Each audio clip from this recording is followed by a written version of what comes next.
Chapter 5. As the hired Pipistrelle VTOL dropped into the jungle, Olympia Vale kept her eyes fixed on the village below and her medical bag trapped on the deck between her feet. She was supposed to be an off-world research nurse visiting Gao to help her colleague collect tissue samples from the victims of a new form of brain-wasting prion disease, so she had traded her Mjolnir armor for blue scrubs. She carried her sidearm tucked inside the medical bag. Keely Ayuska sat on the other side of the passenger cabin, similarly attired and peering down into the dirt plaza where they were about to land. Her voice was audible through the cabin headset system, dictating environmental observations into her datapad. Vale did not know whether her friend was making the notes out of academic habit or in an attempt to support their cover, but at least it kept her focused on something other than the thrill of operating under an assumed identity. "Village is located on a mountain bench deep in the remote jungle." Ayuska was nearly shouting into her datapad so the microphone could capture her voice over the Pipistrelle's thumping rotors. "The only ground access appears to be a single road, dead-ending at the village itself. There are 2 vehicles visible from the air, both antiquated trucks parked at the entrance to the central square. The buildings are dry-stacked stone with thatched roofs, the largest 2 stories. Ayuska let her sentence trail off, then spoke again in alarm. "There are men down there with guns." "I can see that." Vale did not have to look to know that Ayuska had turned toward her. 6 of them, with insurrection-era MA-3A and MA-5B assault rifles. "It's okay. They're only trying to intimidate us." "You sound sure of that, ma'am," the pilot said, also speaking through the headset system. "I hope you're right." It only makes sense. Vale resisted the temptation to point out that the sentries carried no extra ammunition and stood clustered in easily targeted groups. A civilian nurse would not have noticed such things. If they intended to ambush us, wouldn't they be hiding? "That's what you and I would do," replied the pilot. A thick-waisted man with curly black hair and a 3-day growth of beard, Arturo Ramos was a dark-hire VTOL owner-operator and card-carrying member of the Committee to Preserve Gao Independence. He would have been devastated to learn that he was listed in 3 different ONI databases, all describing him as a top-notch pilot and highly reliable transport contractor. "But these people here have their own ways." "Just put us on the ground," Vale said. "You can loiter at a safe altitude until we wave you down." "I can only do that for 30 minutes. Any longer, and we won't have the fuel to return." 30 minutes will be plenty of time," Vale said. "Either they're willing to let us take samples or they're not." "Or they're willing to rob and murder you." As Ramos spoke, the Pipistrelle descended into the square. "And if they are, there will be nothing I can do to help. The Ministry of Protection doesn't come this far into the jungle." "Understood," Vale said. "But no worries. We're not carrying anything worth shooting us over." "That doesn't mean you're safe. Don't mistake the value you place on your lives for the value they do." The Pipistrelle touched down but didn't settle onto its landing struts. "I will be watching for your signal. If there's trouble, go to where the road crosses the mountain's shoulder." "That must be 5 kilometers away. Uphill," Ayuska noted. "More like 7, Ramos said. "It's the closest place I can land outside the village."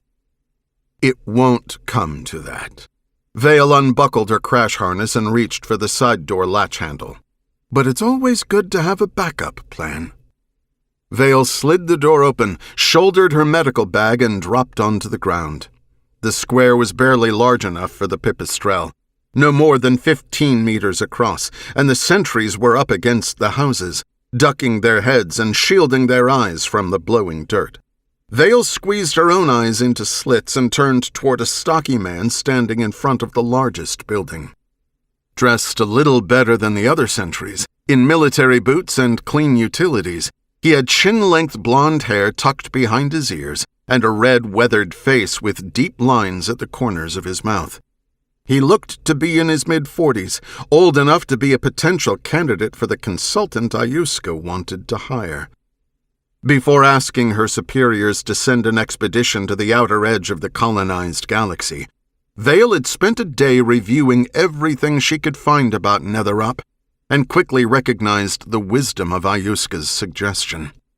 In June of 2526, none other than the Spartans of Blue Team had inserted onto the planet and encountered the Castoffs, a band of young castaways whose pirate ancestors had been marooned on the sweltering world many generations earlier. Desperate to escape the deadly environment, the band struck a bargain to help Blue Team in exchange for being rescued. Despite some dispute about the terms of the agreement, the Castoffs were extracted with Blue Team, then quietly slipped onto the semi-insurrectionist world of Gao to make a new home for themselves. That had been 33 years ago, 10 years before Vale was born.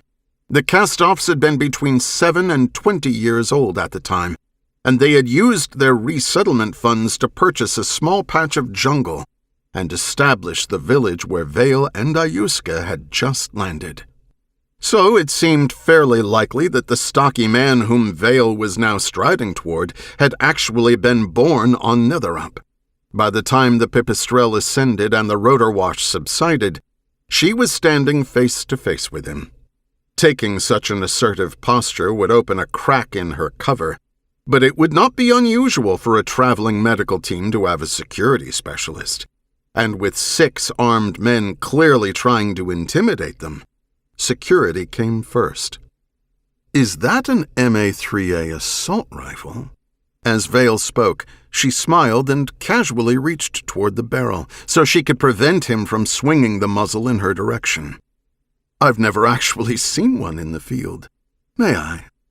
She grabbed the weapon's handguard and looked down into the man's surprised eyes, giving him a chance to gracefully acquiesce.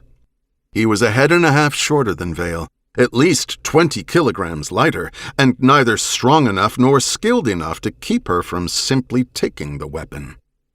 When he appeared reluctant to let go, Vale flexed her wrist just enough to tip the muzzle down toward his foot.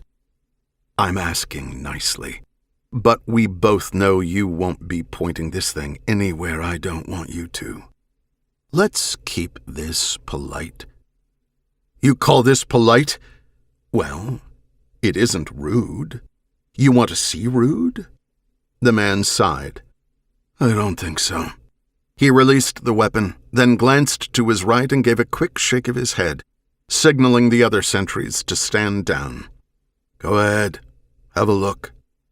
"Thank you."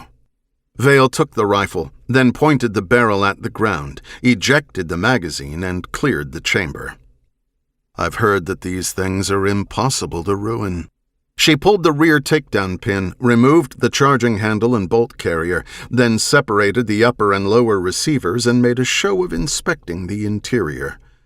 "That must be true, because this weapon looks like it's had 50,000 rounds through it." "Not since I have had it. We have no need for that much shooting in Paraiso. There aren't many visitors." "Paraiso?" Ayuska asked, joining them. "Really? That's what you call this place?"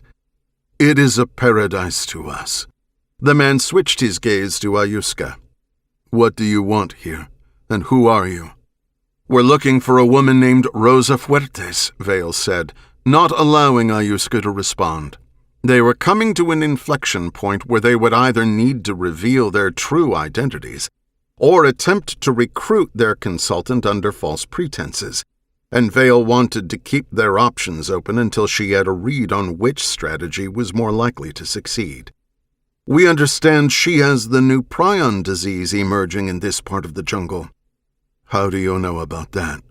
"She was diagnosed at the Hospital de Neva," Vale said, again avoiding a direct answer.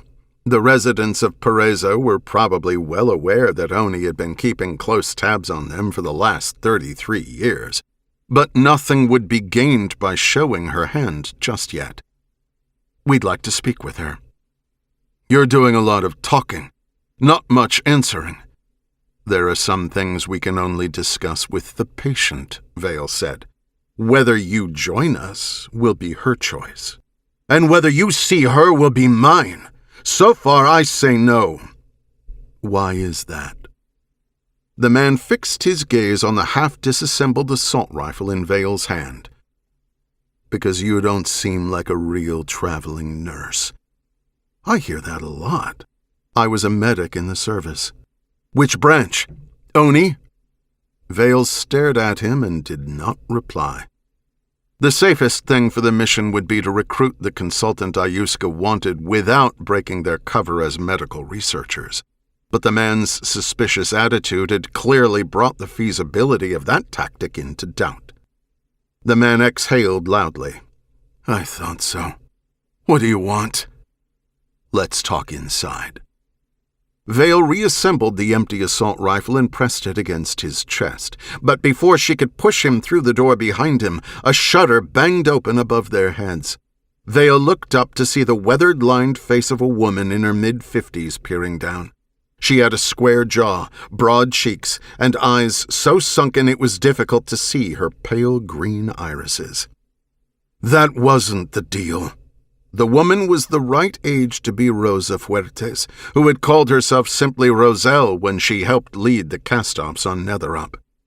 In a futile attempt to evade Oni surveillance, she and the entire band of former castaways had changed their names when they settled on Gao. "We were promised the UNSC would leave us alone, as long as we didn't talk about the Spartans." "We're not breaking the deal," Vale said. "We're here to offer you another one. It could be very lucrative." Ayuska made a point of looking across the square toward the old trucks, then directed her gaze back to the man standing in front of her.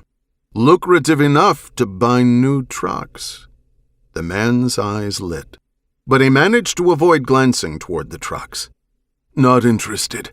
The UNSC makes a lot of promises. It doesn't keep them all."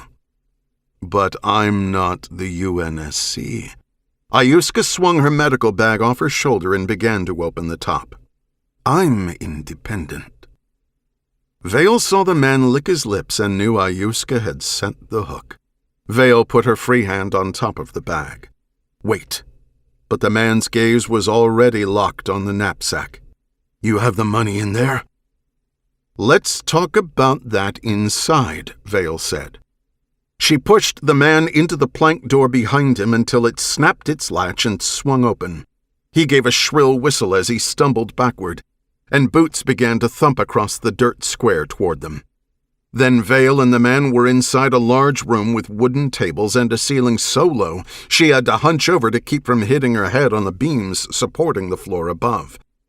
A stairway at the back of the room led upstairs. Vale pulled Ayuska in behind her, kicked the door shut, and shoved the man onto the nearest bench. "You're not thinking of trying to rob us, right?" "I just want to see the money." As he spoke, he looked not at Vale, but at the door behind her. "It's the smart thing when you're dealing with the UNSC." Vale heard the hinge squeal and spun around to see the door swinging open. She slammed her palm into it and felt the blow connect and send someone flying back into the square, then jammed the empty assault rifle under the latch to wedge it closed. The muffled voice of a young male called, "Arnaldo!" "Back them off. Now." Vale let her medical bag slip into the crook of her elbow, then opened it and reached inside. "I didn't come here to hurt anyone." "So give us the money," said the man who was presumably Arnaldo, "and nobody will get hurt." "That's not what I was thinking." Vale pulled her M6H sidearm from the medical bag. "Last chance." Again, the muffled voice sounded through the door. "Arnaldo, should we come in? Is Rosa safe?" Footsteps, light and slow, descended the stairway at the back of the room. Arnaldo glanced toward the sound, then looked back to Vale and smirked. "Last chance for you. You're outnumbered 5-1, and you have nothing but a pistol. You might get me, but I don't think you and your contractor will leave here alive." The old woman voice sounded from the stairs. "Arnaldo, stop being a fool." The woman stepped into the room and started toward Arnaldo, one finger jabbing toward the door. "Call them off before you get us all killed." "Us?" Arnaldo pointed toward Ayuska. "That one is not even armed, Rosa. I doubt she can even shoot." "She won't need to." Rosa Fuertes extended her hand toward Vale, gesturing up the length of her body. "Look at her size. Do you think they can't fight just because they aren't wearing their armor?" Arnaldo's eyes widened. "You're a Spartan?" "Among other things," Vale said. "Does that make you want to re-evaluate your options?" "Arnaldo!" The voice outside was growing impatient. "We're coming—" "No!" Arnaldo gave a loud three-note whistle that drew a chorus of alarmed whispers, then yelled, "Do it now!" Vale pointed her pistol toward the door, but instead of anyone trying to charge through, all she heard was the receding thump of fleeing boots. Fuertes turned to Arnaldo and flicked her fingers toward the door. "You two, leave us, Arnaldo. I will handle this." When Arnaldo scowled and made no move to rise, Vale slipped her sidearm into her waistband, then said, "Don't worry. She'll be fine. We really are here to make a deal. We just need to hire a consultant." Fuertes nodded. "You see? Go on. The others will need to know that everything is okay while I negotiate." Arnaldo's brow rose. "Negotiate? You're in no condition." "I am the one who will be going. I am the one who will negotiate." "Wait a minute," Vale said. "This consulting will be off-world, probably under rugged conditions, and—" "You think I've forgotten what Netherop is like?" Fuertes asked. "You're obviously a smart woman," Vale said, not even attempting to deny that Netherop was their destination. As soon as Fuertes had heard the word consultant and recognized Vale as a Spartan, she had probably known the UNSC was going back to Netherop. "So you know hiring you is not something we'll be interested in." "Too bad, because I am not going to allow anyone else to go, unless you would like to hire Samson. I don't doubt Oni has been keeping track of him, too." "They have," Vale said. The latest intelligence reports had tagged Samson, who had been Roselle's mate and co-leader on Netherop, running off with a Gao woman shortly after the cast-offs settled here. He's been incarcerated since 2556, and the UNSC is hardly in a position to ask the Gao Ministry of Justice for an early release. That's too bad. He is the only one I hate enough to send back with you. It will have to be me, or nobody. Which can you afford less?" Vale turned to Ayuska. "How much do we need her?" Ayuska shrugged. "Well, she did spend half her life using the same protogenic technology we'll be investigating, and living in the ruins of a culture nobody else has even heard of." Fuertes smiled and pointed to the table. "You can leave the money there." Ayuska cocked her brow at Vale. Vale sighed and said to Fuertes, "Okay then, some ground rules. You understand that nobody can know we were here." She pointed to herself and Ayuska. "I mean nobody. Or that you're gone. The whole village has to keep this secret." "Oh, we are very good at keeping secrets. We kept the secret of the Spartans far longer than the UNSC did." "Fair enough," Vale said. "But that includes comm units and other electronics. No one can mention any of this near a microphone." Fuertes smirked. "That will not be a problem. There are no longer microphones in Paraiso. They made it too easy for Oni to eavesdrop on us." "It's not Oni I'm worried about. One last question." Vale took a breath. "How sick are you?" Fuertes paused. It won't kill me before I serve your purpose. She sank down on a bench. I won't let it. That I promise you.